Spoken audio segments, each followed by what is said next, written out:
SAERI, though, has come an awful long way in 10 years, as you have just heard. They've expanded well beyond the Falklands into Africa, the Caribbean, St. Helena, to name just 3 areas, and are justifiably looked upon as a serious scientific organisation, and through their international work, they spread the name of the Falklands. Government House hosted a reception on Thursday to commemorate the joint 5- and 10-year anniversaries of the South Atlantic Environmental Research Institute. The joint anniversary marks 10 years since the creation of SAERI as a government department and 5 years since it became an independent group separate from FIG. Paul Brickell has been at the helm since SAERI's inception.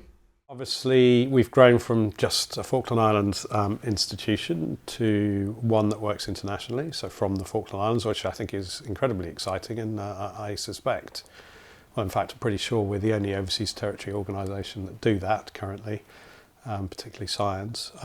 So to grow our sort of international work further, and of course locally there's still a great deal more to do. This is sort of a frontier area of science. There's discoveries all of the time, and we're learning stuff all of the time. We're also in a unique position to study climate change and how it's impacted our environment in the past, and so learn lessons for the future. So there's a great deal of work in terms of that here, both in the marine environment and in the terrestrial.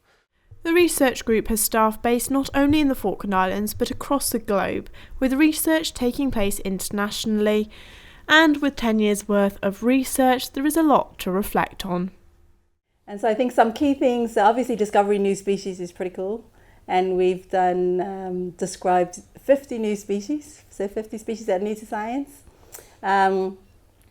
We've published, so obviously as a scientific organisation, we have to publish in peer-reviewed journals, and we've published over, somewhere between 120, 150 papers in high-impact journals. So from a scientific perspective, that's very cool. And for a small organisation like ours, that is as young as we are, that is quite outstanding. We've established our model over the past 5 years. We've tried and tested everything that we do, and we feel that we do what we do now really well. It's tried and tested and it's done.